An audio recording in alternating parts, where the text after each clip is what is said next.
Ahí está bien. ¿Sí mejoró? Sí va mejorando ahí. Va mejorando.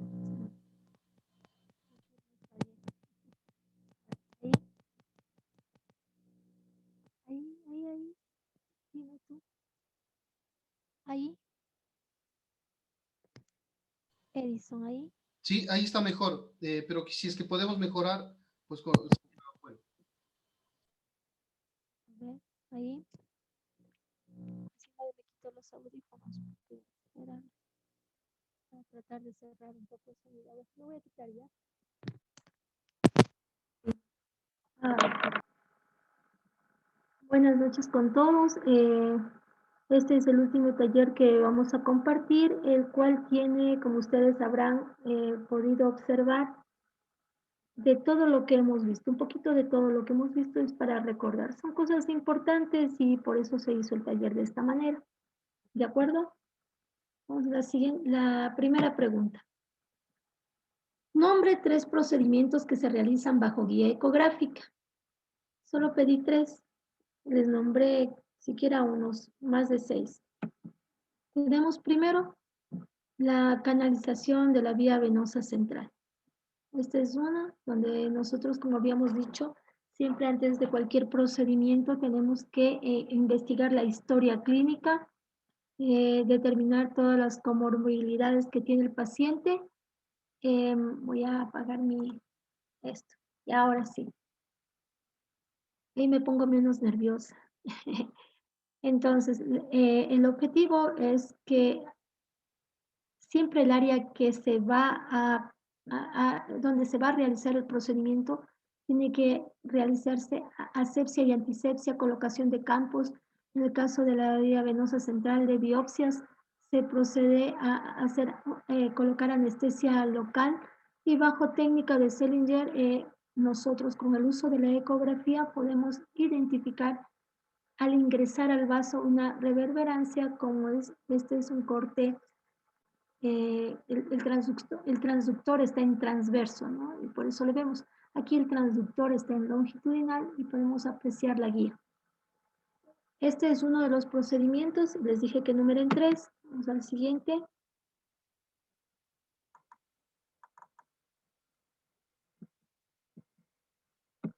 Listo. La toracocentesis y la pericardiocentesis. Están al revés las imágenes, pero aquí está. En la pericardiocentesis podemos nosotros hacer un abordaje subsifoideo y con la aguja inclinada, igualmente con técnica de Sellinger, con el objetivo de que el catéter que ingresa no vaya a causar daño al miocardio. Esta es una, y la toracocentesis siempre tenemos que buscar donde exista mayor cantidad de líquido para poder hacer el respectivo drenaje.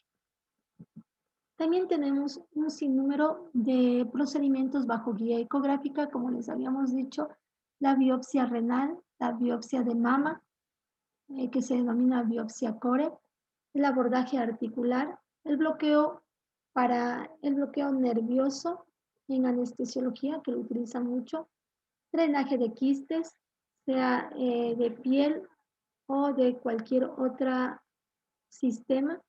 La biopsia hepática, aquí se utiliza una aguja no cortante donde se aspira prácticamente el tejido con el objetivo de no lastimar la estructura hepática y los vasos que le están conformando. En la biopsia del tejido blando, que es igual que el de mama, eh, difícil ¿no? Los procedimientos. Siempre hay que tener las respectivas precauciones. Drenaje de colecciones abdominopélvicas utilizando igual técnica Sellinger y con una sonda que se llama en cola de cochino.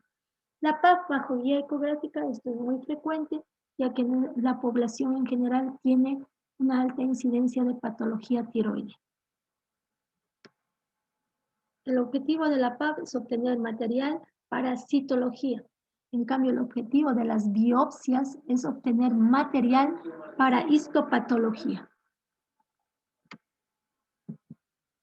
El drenaje pericárdico, el abordaje más común es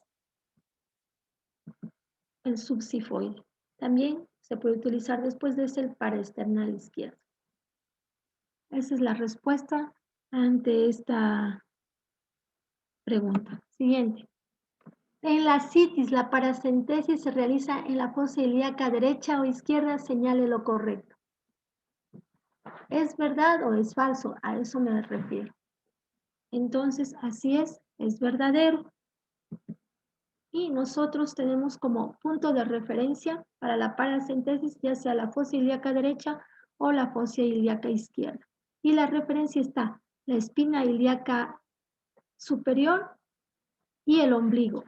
A esto dividimos en 3 porciones y se realiza la punción entre el tercio externo, en la unión que existe entre el tercio externo y los 2 tercios internos. Lógicamente, cuando nosotros vamos a hacer el respectivo abordaje, tenemos que siempre realizar la asepsia, la antisepsia, con el objetivo de no contaminar el líquido que vamos a drenar, que esa es una de las complicaciones, ¿no? Que se contamine el líquido por mal manejo del procedimiento. Siempre buscamos el área donde exista una amplitud de líquido y que no haya asas flotantes. Generalmente, como les dije, las asas flotantes se van hacia la parte media, por eso es más factible hacer en este sector donde dice punto de punción el drenaje de una citis. Una pregunta importante es, ¿los hematomas organizados se drenan fácilmente? Señale lo correcto. Lo correcto es que no se drenan fácilmente, es decir, la respuesta sería falso.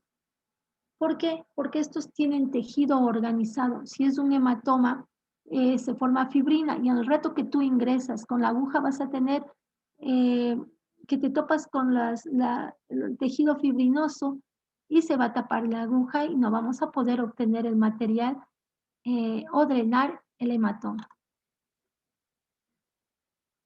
Ya, cuando nos encontramos con lesiones avasculares como tejidos organizados, probablemente existen puentes de fibrina y es poco probable su drenaje. Si nosotros ingresamos, nos vamos a tocar con este tejido, que es el organizado, esto es líquido. Si le atinamos ahí, solo vamos a drenar esa loculación, pero como ustedes se darán cuenta que son características mixtas y es un procedimiento que no es aplicable cuando el tejido es organizado. En esta placa, recordando un poco lo de tórax, señale la carina con una flecha. Bueno, yo ya la señalé. La carina, como ustedes saben, es la porción donde se divide en bronquio derecho y bronquio izquierdo. El bronquio derecho, como habíamos hablado, es vertical y el izquierdo es horizontal con respecto al contralateral. La carina es justo la división. El resto ya lo vamos a ir identificando en la siguiente placa, ¿no? Ponga los nombres de las estructuras señaladas por las flechas. Esta pregunta ya fue realizada anteriormente. Bueno, la flecha 1 nos está indicando la primera costilla. La flecha 2 es el arco posterior de la quinta costilla. La flecha 3 es el ilio. Flecha 4, la aurícula derecha. La flecha 5, el diafragma. La flecha 6, el ángulo costofrénico. Es importante que mientras yo voy nombrando las respuestas, también ustedes lo hagan en su mente con el objetivo de ir memorizando lo aprendido y recordando lo aprendido. La 7 es la articulación acromioclavicular. La 8 es el botón aórtico. El 9 es el corazón. El 10, el ángulo cardiofrénico izquierdo. ¿Lo hicieron bien o se olvidaron ya? Vamos adelante. 7. Dibuje la clavícula sobre la placa. Eso está fácil, ¿no? Ya, como vemos aquí, esto está fácil. Aquí tenemos la clavícula. Y del otro lado igualmente, esto estuvo fácil. El objetivo era, se me fue muy largo, ¿no? Pero comprenderán que por aquí va la clavícula. ¿De acuerdo?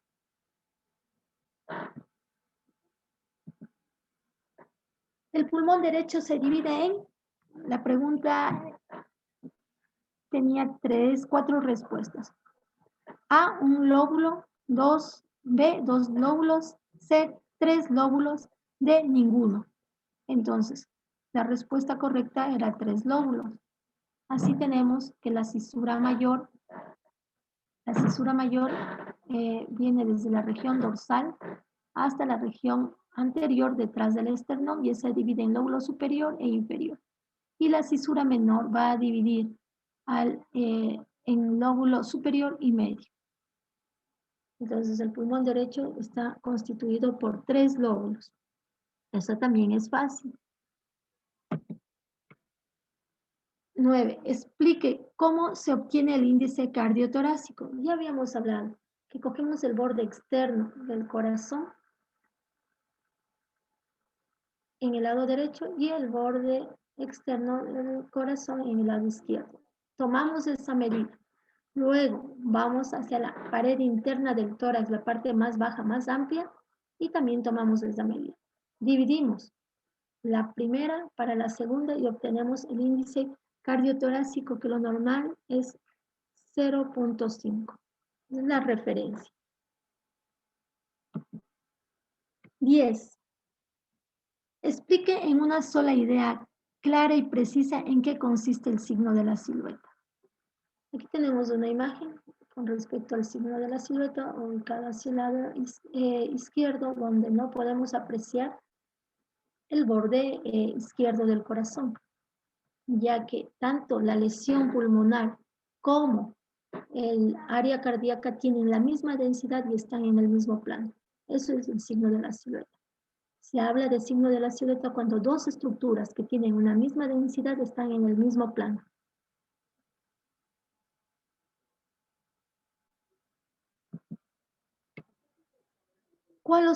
La siguiente pregunta: ¿cuáles son los signos radiológicos de la atelectasia pulmonar? Enuméralos. Tenemos los signos directos y los indirectos.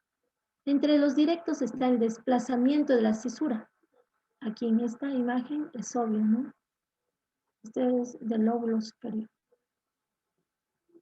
Agrupamiento de los vasos pulmonares o bronquios. Se desplazan en sentido del área atelectasial.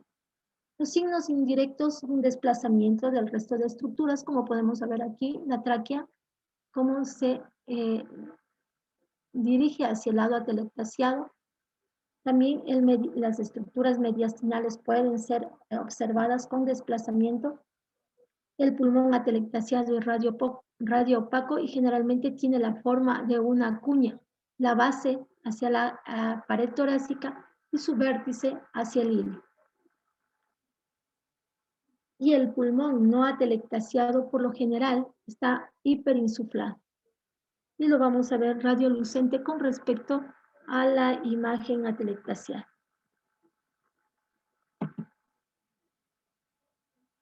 El signo del diafragma continuo, cuando lo observamos, nómbrelo.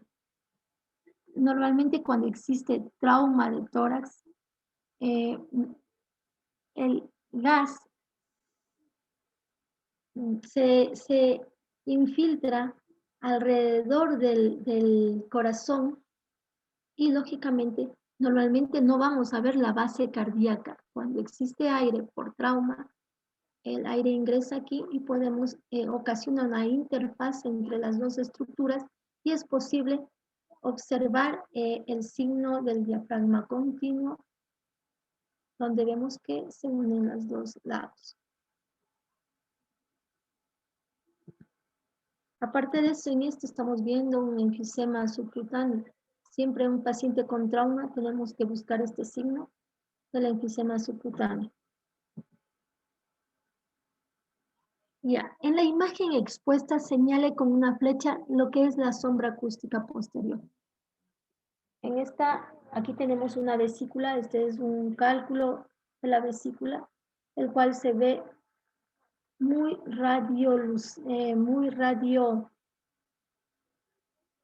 muy denso.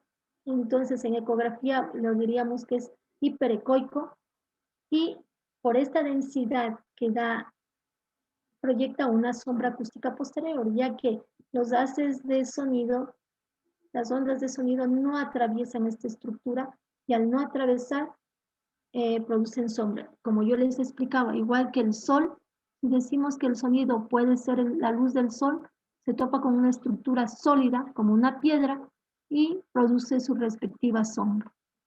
Creo que ese es el ejemplo más claro que se puede dar para entender lo que es la sombra acústica posterior. Algo con lo que frecuentemente se van a topar en las emergencias o en las consultas es el trauma en sí. Entonces, el ECOFAS, ¿qué valora?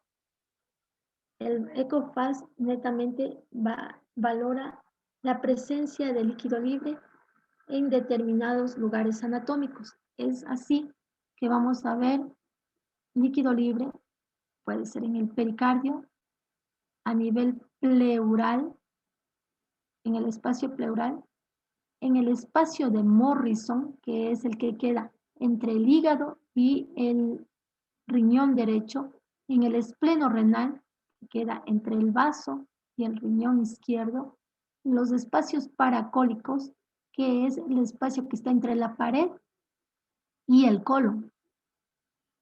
Cuando hay líquido, lógicamente, este desplaza hacia la parte medial a las asas intestinales. Y los paravesicales y el fondo de saco de Douglas en la parte baja de la piel. Cuando hay mucho líquido, las asas intestinales, como habíamos dicho anteriormente, se dirigen hacia la parte del mesogástrico a nivel medial. Hay varias formas ecográficas de abordar y poder identificar la presencia de líquido.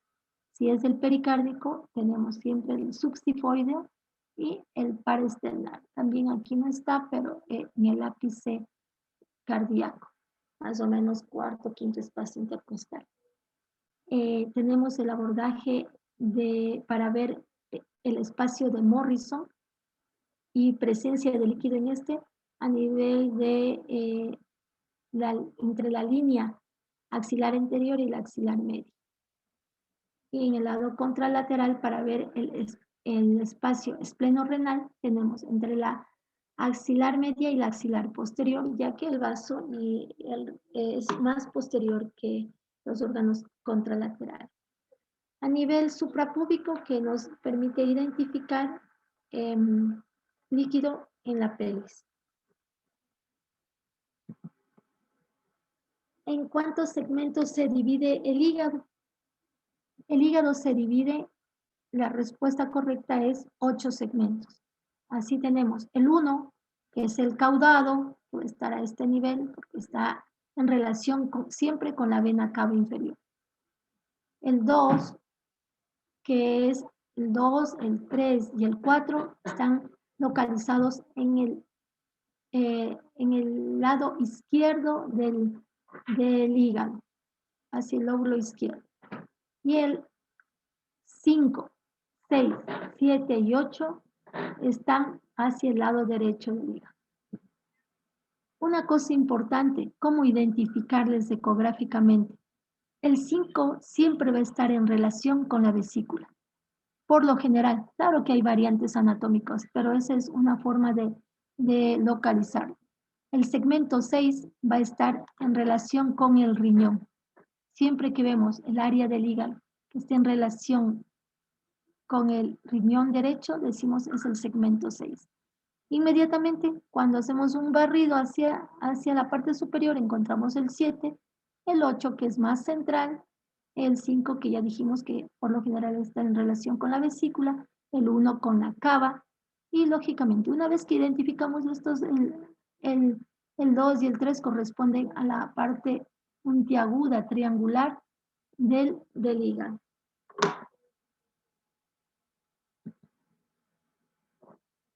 En un adulto normal, El volumen total de la glándula tiroides es de 10 a 11 más menos 3. Entonces, en base a este razonamiento, señale la correcta.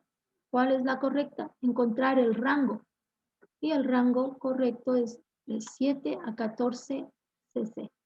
¿Cómo obtenemos este volumen? Les voy a explicar para que no se olvide. Cuando el radiólogo les mande la información, tienen que medir largo, ancho y profundidad, y la máquina automáticamente te obtiene el volumen, ¿no? Para obtener el volumen, acuérdense que existe una constante que se multiplica largo por ancho y por la profundidad, y esto multiplicado por una constante que es 0.52.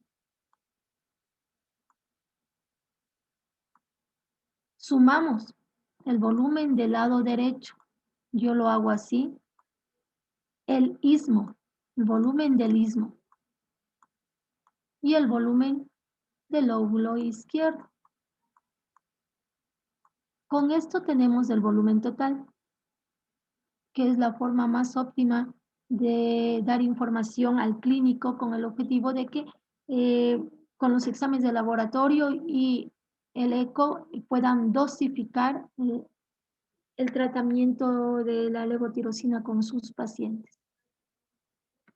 Si el radiólogo solo les da un largo y ancho y solo mide el istmo en sentido antero-posterior y te mide igual el largo y el ancho del izquierdo, no es suficiente. Tiene que darse las medidas completas. Pero hay modismos que se aprende mal en la carrera y uno tiene que corregir. Y corregir es dar la información correcta como les estoy diciendo. Se suman los 3 volúmenes, así este nos mida 0,1. Hay que dar el volumen. Ya, en el embarazo ectópico, ¿qué es? El embarazo ectópico es la formación de un saco gestacional con reacción decidual fuera del endometrio. Ese es lo que se considera como ectópico. ¿Y dónde van a estar las localizaciones? En la trompa, que es lo más frecuente, en el ovario, en el cuello del útero y en la cavidad pélvica. La siguiente pregunta. Entre la semana 11 a la 14, ¿qué se valora? Primero, la translucencia nucal. Segundo, el ductus venoso. Tercero, los huesos propios de la nariz. La respuesta correcta era todo lo anterior. Estos son marcadores para determinar si existen trisomías. Si se alteran estos marcadores, nosotros sabemos que el 80% de estos rangos que esté normal, si los 3 parámetros están normal, el 80%, existe la probabilidad de que el niño sea normal. Claro que se escapa un 20%, donde siempre se hace controles posteriores con el objetivo de vigilar al feto en crecimiento. En la imagen expuesta, ¿qué grado placentario es? Es grado 3, ya que existen calcificaciones donde podemos ver los cotiledones en toda su magnitud. ¿Listo? Como habíamos hablado, hay el grado 1, que donde la placenta es homogénea, el grado 2, donde las calcificaciones son dispersas, y el grado 3, donde los cotiledones están marcados. El grado de madurez de la placenta no implica que ya el niño va a nacer, solo es un grado de madurez y no está en relación al nacimiento o no del niño. Eso es importante reconocer. Si ustedes quieren saber si existe una insuficiencia placentaria y que hay hay que hacer un estudio Doppler en el paciente. Eso no les he indicado, pero eso es lo adecuado. Ya. Al valorar la onda del ductus venoso normal, ¿qué nos explica cada letra? Les había explicado que la S corresponde a la sístole y es de este pico, a la sístole ventricular. La D corresponde a la diástole y la A la diástole ventricular. Y la A corresponde a la contracción, a la sístole auricular. ¿Listo? Esta es una onda normal. Este trazo no deben olvidarse, porque esta onda, este es un espectro de la onda. Es importante reconocerlo y asimilarlo para cuando nos mandan un estudio, poder determinar si es patológico o no. Listo.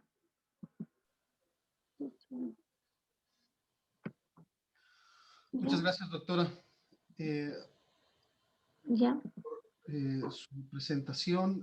Vamos a pasar a las preguntas. Tenemos aquí unas 2 preguntas, pero previo hubieron unas preguntas de tipo administrativo, si se puede decir, que las voy a volver a repetir al final de las preguntas de la doctora. La primera dice, en el signo del diafragma continuo, ¿el aire está dentro del pericardio o por fuera, por debajo del corazón? A ver, un ratito, ya te explico. Veamos si lo encuentro ya. Estoy enseñando la imagen. ¿Dejé de compartir o estoy Sí, compartiendo? en este momento no se está observando. Ya, Hay que volver a ingresar. ya voy a ver. Un cinquito, por favor. Mientras la doctora nos busca la presentación, por favor, sus preguntas, sus inquietudes, comentarios son muy importantes para ir fortaleciendo los temas. Mira, en el signo del diafragma continuo, nosotros podemos encontrar, en esta imagen está pericárdico, como puedes ver, sino que es claro, esta no es una imagen tan clara, pero podemos ver que es pericárdico. Mira, aquí está la división. Y claro, si se llena de aire, podemos nosotros.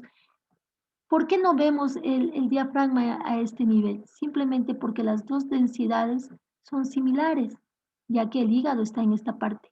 Entonces aquí podemos decir que hay un signo de la silueta, ¿no? Cuando está sin aire. Ahora, ya que el aire que está a nivel pericárdico, lo que hace es una interfase. Podemos determinar qué es cada estructura y a eso se llama el signo del diafragma continuo.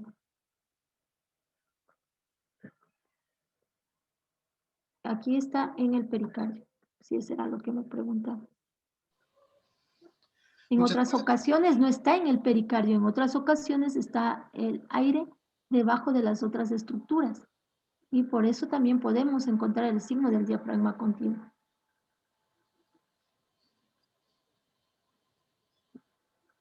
Siguiente pregunta. Perfecto. La siguiente pregunta fue formulada el día de ayer. El día de ayer se hizo una revisión con el doctor Cisneros sobre el tema de las enfermedades vasculares y tiroideas y se habló sobre los aneurismas. En ese momento se hizo una pregunta, entonces el doctor Cisneros prefirió que sea respondida por la doctora Acosta. Entonces, la pregunta era en relación al tema del aneurisma, ¿no? ¿Cuánto es el diámetro del botón aórtico normal para poder diferenciarlo de un patológico en el caso de un aneurisma? Bueno, los diámetros pueden variar, pero por lo general no debe pasar de 3 centímetros.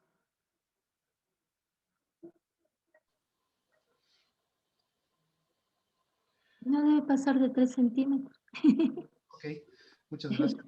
Eh, Hay una repregunta a la primera diciendo, ¿y ¿Cómo diferenciamos si el aire está dentro del pericardio o fuera?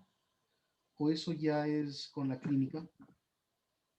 Eso es, no, nosotros podemos identificar el pericardio verás, cuando hay líquido en el pericardio, nosotros no podemos, solo vemos ensanchada el área cardíaca, ¿verdad?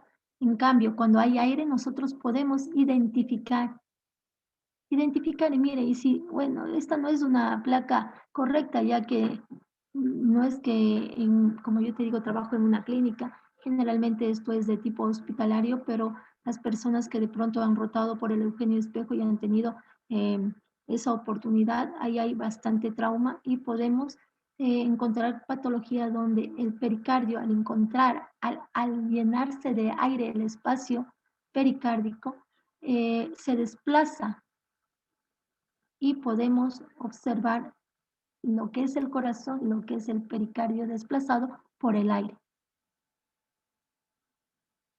No así en sangre lo que vas a ver cuando hay sangre por un hemopericardio, vas a ver ensanchado el corazón y todo radio opaco. Aquí le vemos radiolúcido, muy fino, pero radiolúcido. ¿Listo? Incluso se debrida hacia las estructuras superiores, mira. El aire debrida todos los tejidos y, y mira aquí cómo se delimita el esternocleidomastoideo, el celular subcutáneo por la presencia de aire. Lo mismo sucede en esta área.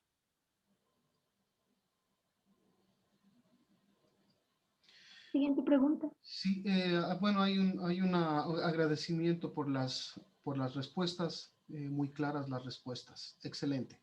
No sé si alguien más quiere plantear preguntas.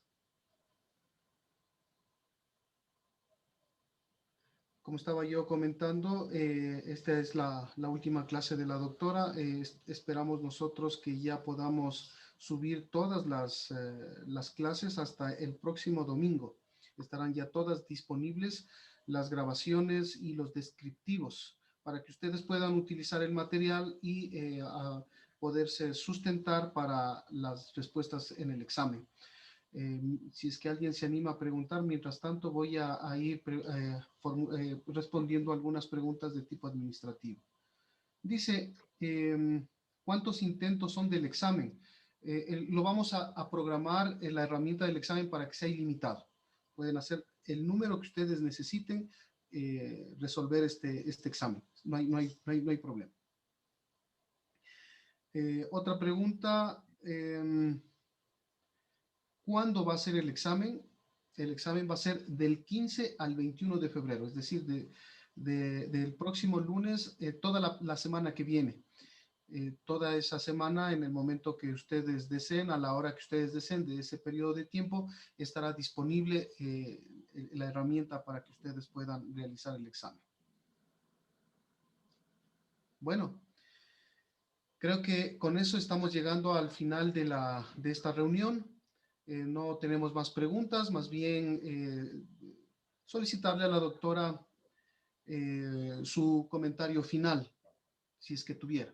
Sí, claro, mira, quisiera que revisen todas las presentaciones, tanto del doctor como las mías, con el objetivo de que ciertos conceptos se queden ya grabados, no olvidarlos, porque en base a las presentaciones se va a hacer, al menos de mi parte, va a ser las preguntas.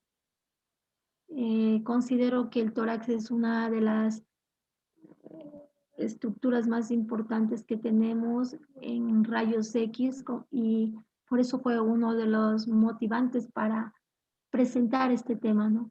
Aparte de esto, también la ecografía, que es importante cuando el médico radiólogo te diga sombra acústica posterior o anecoide, ¿de qué me está hablando? ¿No? Entonces, ya ahora este nuevo grupo va a saber de qué se trata, qué idiomas se está hablando en ecografía, qué idiomas se está hablando en radiología, en general, en los diferentes tipos de estudios que existen y de esa manera poder interactuar adecuadamente entre las diferentes especialidades.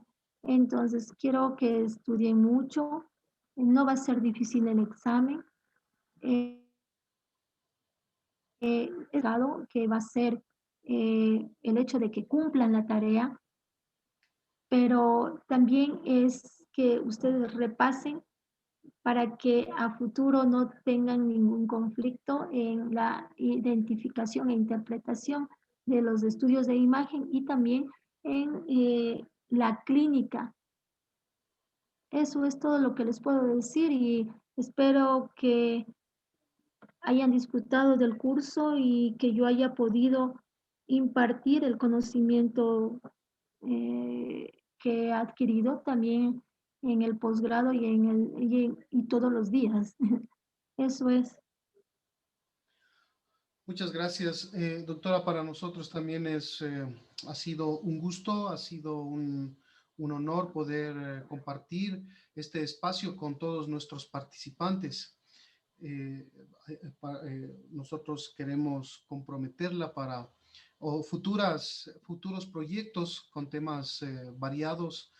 Nuestros participantes pues ya nos comentarán el día de mañana. Vamos a hacer una pequeña encuesta de evaluación del curso y pues le estaremos comentando cómo nos ha ido, ¿no? Esperamos Bien. nosotros haber cumplido con todas las expectativas de nuestros participantes. A la doctora agradecerle infinitamente por su participación. Tengo ahí una última pregunta antes de cerrar. Dice, ¿hasta qué día se pueden enviar las tareas? Las tareas las pueden enviar tranquilamente hasta el 21 de febrero, domingo 21 de febrero, es decir, toda la próxima semana. El objetivo de la tarea no es sino hacer un esfuerzo por ir consolidando los conocimientos. Para nosotros es fundamental y ese pues fue el diseño del proyecto que fue presentado al Ministerio de Salud Pública. Entonces, mediante todas estas actividades, pues nosotros buscamos cumplir con todas estas expectativas. Nos consultan también hasta cuándo se emitirá el certificado. El certificado lo vamos a iniciar a entregar a partir, bueno, si es que la semana del 15 al 21 va a ser la evaluación, posiblemente vamos a estar evaluando y resolviendo cualquier discrepancia entre el 22 y 28 de febrero. Por lo tanto, a partir del 1 de marzo comenzaremos a enviar los certificados y creo que pues intentaremos hacerlo en el menor tiempo posible. Yo creo que en esa semana del 1 al 7 de marzo estarán entregados a todas las personas los certificados. Habrá que tener una recomendación que por favor una vez que los reciban nos confirmen la recepción porque ya tuvimos algunas experiencias con los participantes del curso anterior que pues no lo encontraban y estaban, por ejemplo, en los correos no deseados o se olvidaron de revisarlo y no lo encontraban. Entonces, hay que haya esa prolijidad. Con estas indicaciones que mañana las voy a repetir nuevamente para las personas que mañana puedan incorporarse y pues cerraremos nuestro curso con la participación del doctor Cisneros con su última temática. Hay un comentario final, excelente taller, me encantó poder aprender sobre la imagenología, que sé que me servirá mucho en el internado. Gracias, Doc. Con esto voy cerrando. Doctora, muy buenas noches, que descanse, ya tendremos oportunidad de seguir comentando. A los participantes, una buena noche, nos vemos mañana a las 8 de la noche. Hasta mañana.